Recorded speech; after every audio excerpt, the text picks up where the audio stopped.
This movie begins with Paul and Ruca, his mistress, lying in bed. It seems like an afterglow after heated passion. As she walks out, Paul requests for his cigarettes, and Ruca throws a pack of medicine at him instead. She's keen on Paul quitting. Paul is with Adriana, his wife. They're at the mall, and Adriana doing some shopping. Paul advises her on the kind of clothes to get. When Adriana is done shopping, she brings a pair of boots and hands it over to Paul. Paul's friends gave her money to get a pair of boots for him. Paul feels it's not right for her to have agreed in the first place, but Adriana insists she couldn't have rejected their offer. Paul takes it and goes on to try it. Paul finds the shoes fit him perfectly. He even jokes that they're suitable for mountain climbing. As they contemplate on the kind of skating board to get for their kid, Paul receives a call, so he excuses himself to answer it. The call is to inform him that a proposal hasn't gone as planned. Paul and his wife resume contemplating on the board to get. Paul is very adamant about getting the right one for their kid, as she specifically requested it from Santa Claus. However, they end up going for the available board. At home, Paul and Adriana are having dinner. They discuss Mara, their kid, and her requests from Santa. Adriana infers that Mara doesn't believe Santa gets her letters. She cites an instance that happened the previous year. As they talk, Mara walks in and wants to know what her parents are discussing. Paul replies they're having a grown-up talk, so Mara threatens that she'll keep secrets too to match their energy. Paul opines she has no secrets and dismisses her to go on and eat. Mara complains she's not interested in eating vegetables and opts for cheese. Paul is with Ruca. He works on his laptop, Ruca sitting on the bare floor with him. She suggests that she'd love to get a Christmas present for Mara. Paul questions her, but she further states that she'd covertly give the present to Mara. It makes no sense to Paul. Why would his mistress buy a present for his daughter? While not game for the idea, he's not totally against it in the future. Ruca is careful not to upset Paul. She tells him that he has every right to stop her from treating Mara with a gift. Paul infers it's not totally out of place, and Ruca is delighted. She reaches for her luggage, brings out a present, and hands it over to Paul. He likes the present, so he leans in and gives her a kiss in appreciation. Paul glances at his wristwatch, and Ruca understands that he has to go home to his family. She urges him to pack up and set out. As Paul prepares, Ruca teases him about some guys that are coming around for him. Paul says he'd love to meet them and wants Ruca to give a proper introduction. Before Paul leaves, he hands over a concert ticket to Ruca. Ruca isn't enthusiastic, because Paul has terrible timing. She won't be available the day the concert will be held. She wonders why Paul hadn't consulted with her first, but Paul argues that he couldn't have consulted for a surprise. The Christmas period is a busy time for everyone. Ruca urges Paul to go. She lets on that they'd see the next day, and Paul jokes that the next day would be the last time they'd see before the year ran out. Paul picks up his laptop, and before he leaves, he gives Ruca a passionate kiss. Paul picks up Mara from school, and they're in the car driving. Mara had quarreled with a classmate back in school, and Paul wants to know why. Mara explains that the classmate Alexia stole her pen and kept denying it. Mara is confident that it was hers Alexia stole, and she gives reasons for her conviction. She goes on to say that Alexia has always been mean to her and won't stop calling her names. She tags Alexia as a jerk, but Paul corrects her, asking her to mind her words and language. Alexia and Mara used to share a desk, but their constant disagreements led Alexia to move to a different one. Mara mentions that she now shares a desk with Dama. Paul is curious about the kind of nasty things they say to her in class. They accuse her of cheating, saying she eats boogers and other gross stuff. Paul's phone rings and it's Adriana. She wants to know Paul and Mara's whereabouts. Paul lets on that he's picked Mara up from school, and they're heading to the hospital to get an X-ray. Adriana informs them that the bailiffs she works with have decided to go on strike, which means staff can go home, done with work for the day. Mara suggests her mother join them at the clinic since she's free for the rest of the day. She wants them to go see Paul's parents together. Paul's plans are about to be altered, but he doesn't dare mention so, and risk raising suspicions. When the call ends, Paul sends a text. Paul and Mara arrive at the dental clinic and find that Adriana is already there. Mara is happy to see her mom. The dentist is busy, so they'll have to wait a while. Paul tells Adriana how he's feeling. When Macrea, the dentist, comes out of the consulting room, he shakes hands with Paul, who introduces Adriana to him. Macrea jokes that he can't really pick between the both of them and who Mara looks like. Paul laughs and concludes that Mara has decided to take after the both of them, so it doesn't upset anyone. Macrea is Ruca's colleague. When Paul inquires about Ruca, Macrea answers that she's fine. He goes on to complain about the halt in his building construction. He has greatly exceeded his budget and would have to stop the process. Mikria remarks that he might be needing Paul and his company for some financial assistance as he wants another loan, this time from Paul's company. Paul asks him to bring in the papers so they can start processing his loan. They enter the examination room and meet Ruca there. Ruca fills Adriana in on Mara's case. Mara is always busy at work, so Paul's always the one to take Mara to the hospital. Ruca begins examining Mara's teeth and explains the child's dental issues to Adriana. When they're done, Ruca explains to them that Mara hasn't gotten all her permanent teeth. She advises that there's no need for fixed braces yet and offers them removable braces instead. Mara is excited that she'll be getting pink braces for her teeth because pink is her favorite color. Ruca instructs them on how to wear the braces, telling them Mara has to wear it for at least 16 hours a week. She elucidates wearing them at night won't aid the process, so she has to wear them more during the day. Adriana wants to know how long Mara has to be on braces, and Ruca says she might have to wear it for about a year. Adriana is still concerned that Mara has to wear braces for quite a long time. She feels they shouldn't have to restrict Mara from wearing them for long since her case isn't critical. Adriana believes Mara should be given the option to decide, but Mara is totally fine with wearing the braces. Ruca asks them to bring Mara in another time so she can be taught how to adjust the braces. The procedure starts and Adriana is a doting mother, careful with her child and answering all questions Mara has. When they arrive home, Adriana tells Mara to constantly remind Ika to give her the dental marbles. Mara can't eat anything an hour before and after taking the marbles. That evening, Paul and Adriana are having dinner with Christy and Narcissa. Christy and Narcissa share their plans with Paul and Adriana. They offer that Paul and Adriana accompany them on one of their trips, but they decline because they have a little girl, so they can't just go on unexpected trips. Paul wants to use the restroom. He gets there and puts a call through to Ruca, then apologizes for how things turned out. They couldn't meet as planned. Ruca doesn't go easy on him. She feels Paul could have done better, but Paul explains it was unavoidable. Ruca tells him that she's in transit, so he promises to call her back when she's in a better place to talk. Paul goes home with a dull countenance. Adriana calls him for a foot massage. While Paul massages her feet, Adriana, who's a lawyer, relays to Paul how her day went. She complains about Salram's case, which has been postponed. Adriana tells Paul she's going to see Cosmina the next day. She asks Paul to come with her, but Paul can't. He has to be in Constanta the next day for work. Adriana is pissed that Paul has to work on a Saturday, hindering them from spending time together. They make other plans for the following week. Adriana reminds Paul that they'd be repaying some money by the end of the month, so Paul says he'll get it done. They talk more about their finances, leading Adriana to ask how much they owe for Mara's dental. Paul divulges and promises it will be paid soon enough. Later that evening, Paul and Adriana are in their bedroom. Paul is nude and standing while Adriana uses a clipper to shave his hair. They talk about Narcissa and the possibility of her relationship working.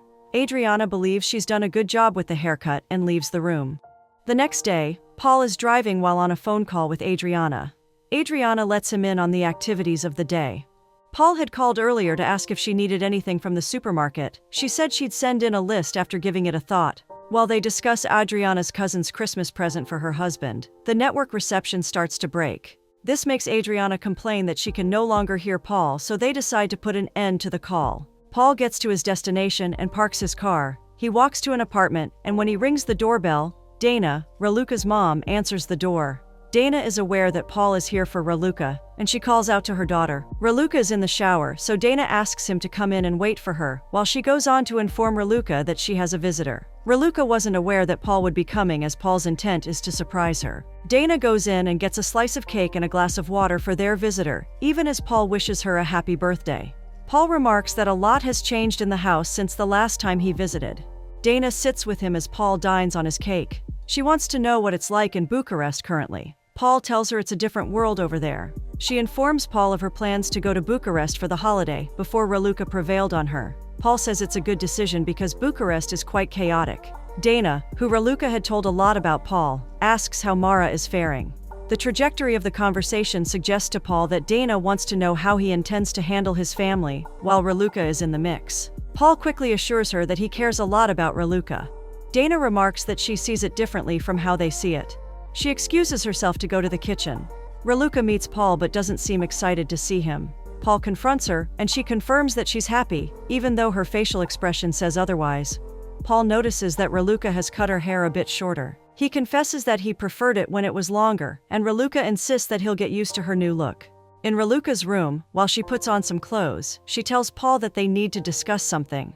Raluca is worried that Adriana might have found out, but Paul assures her that isn't the case. Paul has put it in Raluca's hands to decide if he should stay for the night or leave. Raluca doesn't want to tip off Adriana though. Paul suddenly hands over a wristwatch to Raluca, and this excites her. Still excited about the watch, she leans over to Paul and kisses him, leading him into something more passionate.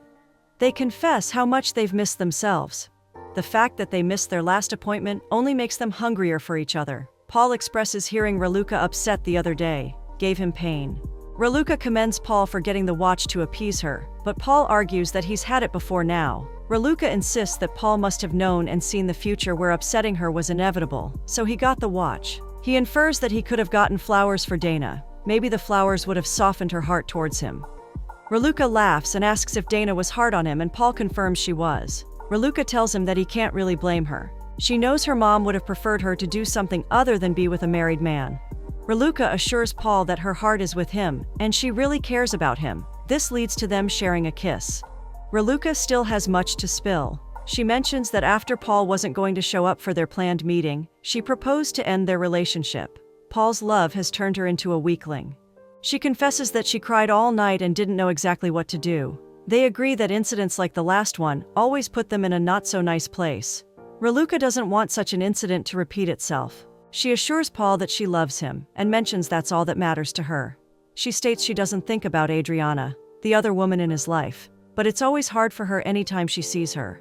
Paul promises that he loves her, and would never do anything to hurt her. This makes Raluca teary, even as they begin kissing again. Raluca jokingly wishes that they had met 10 years ago, but Paul teases that she'd have been underage then. This softens the mood and they laugh about it.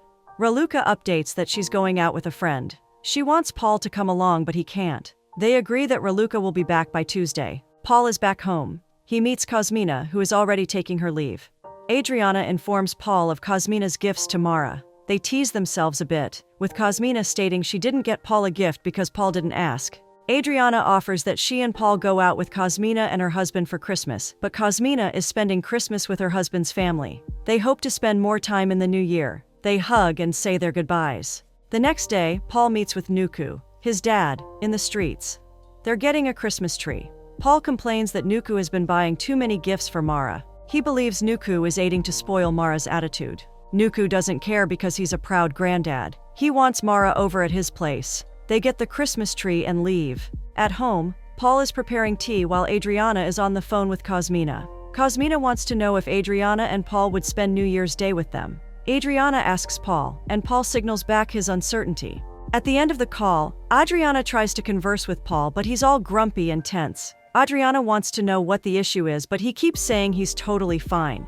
After a brief pause, Paul states that he's very much in love. Adriana smiles at him because she thinks Paul is referring to her. Paul clearly isn't, and goes ahead to spill. He's in love with someone else, and this comes as a surprise to Adriana. She's unsure how to handle the news. When she asks how old the lady is, Paul replies she's about 26. Adriana realizes that her life is about to take a different turn. Paul is leaving her for a younger lady. She professes that Paul is the biggest disappointment in her life, then leaves the kitchen. Adriana comes back to the kitchen and confronts Paul. She wants to know if Paul thinks she'd be okay with his extramarital affair. Paul thinks he's done his best to inform her. This irks her even as she sarcastically congratulates him on ruining her life. Adriana wants to know what she has done wrong for Paul to hurt her. Paul admits he's shattered too, because he hadn't planned on putting either of them through this. Adriana is pissed that Paul can dare put on a sad show when he's the originator of her plight. She wants him to quit the shenanigan, curious as to how Paul would tell Mara they're breaking up. Paul suggests that they tell Mara together, but Adriana refutes it. Paul agrees to inform Mara by himself. Adriana is devastated and distraught, wondering how they got there. She feels Paul should be ashamed of himself for getting them into such a situation. She insists that Paul never loved her and breaks down into profound tears. She takes up a cigarette and smokes, further interrogating Paul on who the lady is and how long Paul has been cheating. Paul states it's been on for about 5 months and mentions that the lady is Raluca, Mara's dentist. Adriana is irked that Raluca has been putting the same hands she uses to give Paul a hand in her daughter's mouth. Adriana has so many questions. She asks Paul to put a call through to Raluca and tells her their affair is now in the open. Before Paul calls her, he makes a case for Ruca. She hasn't pressured him into making this decision. Paul makes the call and updates Ruca over the phone. This riles Adriana, who starts hitting him. He drops the call and holds Adriana down until she calms down. Paul picks a few clothes to get ready to go out while Adriana keeps smoking in the sitting room. Paul requests for his key and Adriana refuses. She promises to make sure that Paul won't ever see Mara again. She encourages him to make sure Ruca gives birth for him, then breaks down into fresh tears with the sudden realization that she's just lost her family. Paul arrives at Ruca's house. She's still with her mom, so he puts a call through to her. He informs her that he's temporarily moved out of the house and will be staying with her.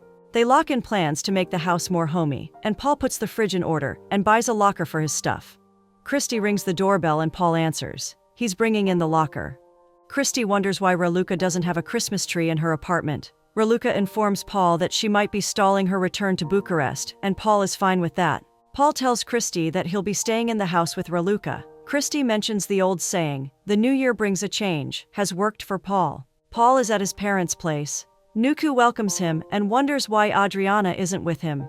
Paul remarks he expected Adriana to have gotten there already. They proceed to the dining room and Mara brings out a toy cruise ship she's been gifted to show Paul. Nushu urges Paul to call Adriana, as she's taking a lot of time. Paul assures them that she's on her way and probably had to go get a cake.